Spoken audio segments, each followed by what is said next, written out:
오늘 바이블 타임의 본문은 창세기 22장에서 24장까지의 내용입니다. 우리가 한 주간 아브라함에 대해 살펴보면서 우리가 어떤 사실을 발견하게 되었습니까? 우리가 아브라함을 믿음의 조상이라고 말하지만 막상 아브라함은 자신의 믿음을 증명하지 못했습니다.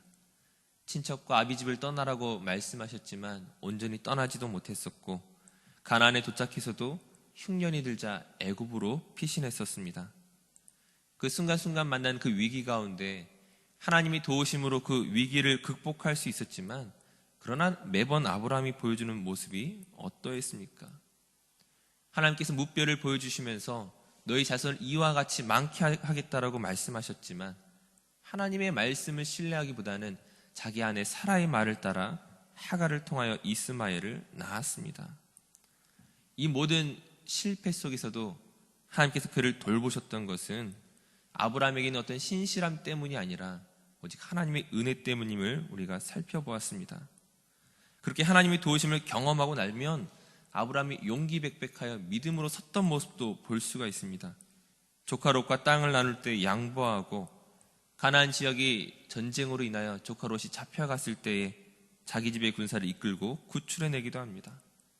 소돔과 고모라의 그 멸망 앞에서 하나님과 그 대화를 이끌어내는 아브라함의 모습은 때로는 믿음이 충만한 사람 같습니다. 하지만 섰다고 생각하면 넘어지고, 잘한다 싶으면 실패하는 그 아브라함의 모습을 보면서 사실 우리 자신의 모습을 보게 되죠. 하나님의 은혜가 있고 기적이 있고 능력을 경험하였지만 그럼에도 불구하고 여전히 넘어지기 쉬운 그 인간의 연약함을 우린 아브라함이란 모델을 통하여 또한 보게 됩니다. 하지만 오늘 본문에서 참 놀라운 것이 무엇입니까? 그렇게 믿음을 증명하는 일에 계속 실패하였던 아브라함이 결국에는 그 믿음이 자라가고 있었다는 것이죠. 하나님이 어떤 분이신지 알게 되었습니다. 그 이전과는 다른 또 다른 반응들을 만들어내는 이 아브라함의 모습을 볼 수가 있습니다. 오늘 본문에서 하나님께서 아브라함을 시험하시려고 부르셔서 그에게 무엇을 명하십니까? 우리 본문 2절 말씀을 한번 같이 읽도록 하겠습니다. 본문 2절 말씀 함께 읽습니다. 여호와께서 이르시되 내 아들 내 사랑하는 독자 이삭을 데리고 모리아 땅으로 가서 내가 내게 일러준 한 산 거기서 그를 번제로 드리라. 무엇을 가지고 번제를 드리라고 말씀하십니까? 집에서 기르는 양이나 염소가 아니라 내 아들 내 사랑하는 독자 이삭이라고 말씀하시죠. 아들이 여러 명 있어서 그 중에 하나를 달라 하신 것도 아니고 100세 얻은 아들, 그 아들 하나를 번제로 드리라고 말합니다. 죽여서 배를 가르고 칼로 살과 뼈를 낱낱이 각을 뜨고 불에 태워서 바치라는 이 명령을 과연 누가 이해할 수 있겠습니까? 근데 아브라함이 보여주는 그 반응은 어떻습니까? 아내 사라에게 아무런 말도 하지 않습니다. 왜 아무런 말도 하지 않겠습니까? 하나님, 저는 순종하려고 했지만 아내가 울고불고 난리를 쳐서 더 이상 제가 어떻게 할 수가 없군요. 이런 핑계거리를 만들지 않기 위해서입니다. 사흘길이나 되는 그 모리아산을 향하여 아들과 또 종들을 데리고 갑니다. 그리고 종들은 산 밑에 두고 올라가죠. 왜 그렇겠습니까? 주인이 노망이 났다고 종들이 만류할 것들을 걱정해서 오직 아들만 데리고 산으로 올라갑니다. 하나님의 명령에 철저하게 순종하기 위하여 핑계거리를 만들지 않는 아브라함의 모습을 볼 수가 있습니다. 그리고 그 아들 이삭을 죽이려고 하죠. 신용이 아니라 정말로 죽이려고 했던 것들을 볼 수가 있습니다. 오직하면 그 아브라함을 시험하셨던 하나님께서 아브라함을 다급하게 2번이나 부르십니다. 아브라함아, 아브라함아. 그의 칼을 막으시죠. 이제 그만하면 됐다. 네가 네 아들 독자도 아끼지 않는 것을 이제 알았으니 멈추어라. 네가 하나님을 경외하는 줄을 아노라. 하나님의 시험에 통과한 아브라함의 모습이었습니다. 그러나 사랑하는 성도님들, 이런 아브라함의 모습을 우리가 닮아가자고 이 말씀을 드리는 것이겠습니까? 아브라함은 뭐가 달라도 다르네요. 우리도 저 정도 수준의 그 믿음을 위해서 분발합시다. 이것이 아니라는 것이죠. 우리가 그동안 살펴본 것처럼 아브라함이 자신의 믿음을 증명하는 일에 있어서 언제 성공했던 적이 있습니까? 처음부터 그는 계속 실패했던 사람이었습니다. 아들 이삭을 바치기 이전에 그 아비 집을 떠나는 것에서부터 흉년이 들었을 때에 힘 있는 권력자들과의 관계에서, 그리고 자녀를 낳는 그 부분에 이르기까지 그 모든 종류의 테스트에서 단 한 번이라도 제대로 성공한 적이 있었습니까? 자신의 믿음을 증명한 적이 있었습니까? 근데 어떻게 이런 일들이 생긴 것입니까? 사실 세상적으로 보자면은 어느 한 단계의 시험을 패스하고 난 이후에 그 다음 단계로 올라가고, 또 거기서 또 시험을 패스하고 난 이후에 또 그 다음 단계로 올라가는 것이 일반적일 텐데, 아브라함은 그 이전에 한 번도 성공한 적이 없었습니다. 모든 시험에 실패하고 떨어졌던 사람이 어떻게 갑자기 가장 어려운 난이도의 마지막 시험을 성공할 수 있는 것입니까? 우리가 이것을 통해서 알 수 있는 것은 이 믿음이라는 것이 세상적인 기준에서의 그 레벨과 수준을 올리는 것과는 다르다는 것이죠. 엄밀히 말하면 믿음을 증명하는 일에 있어서 사실 우리 자신이 할 수 있는 것은 아무것도 없습니다. 늘 말씀을 드리지만 우리에게 있는 조건과 자격이란 무엇입니까?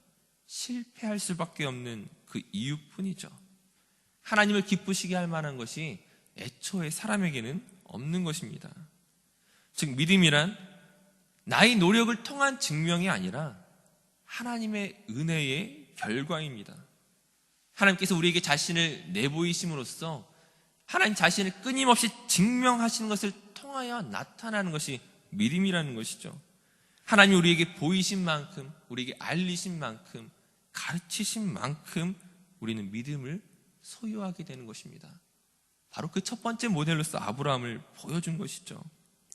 하나님께서 그 애굽의 사건을 통하여서, 롯의 사건을 통하여서, 그 수많은 간섭을 통하여서 자신을 보여주시고, 그 가운데 아브라함이 설득되어지고 아브라함에게 믿음이 생긴 것이죠.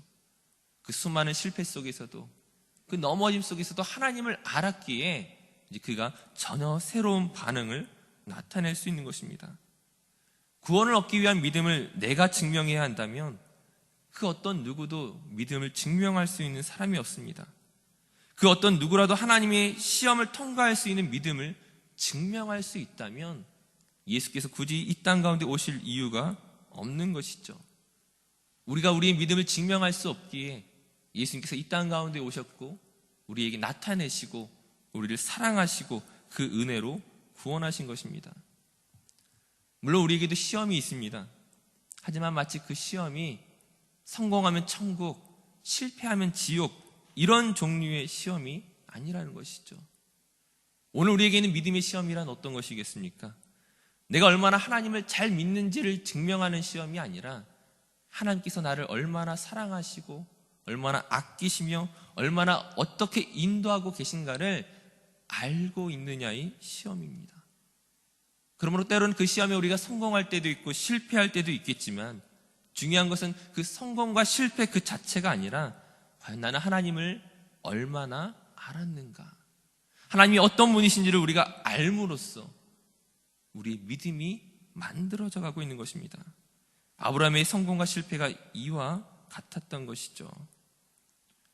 오늘까지 우리가 걸은 그 믿음의 길을 다시 한번 돌아보시기 바랍니다.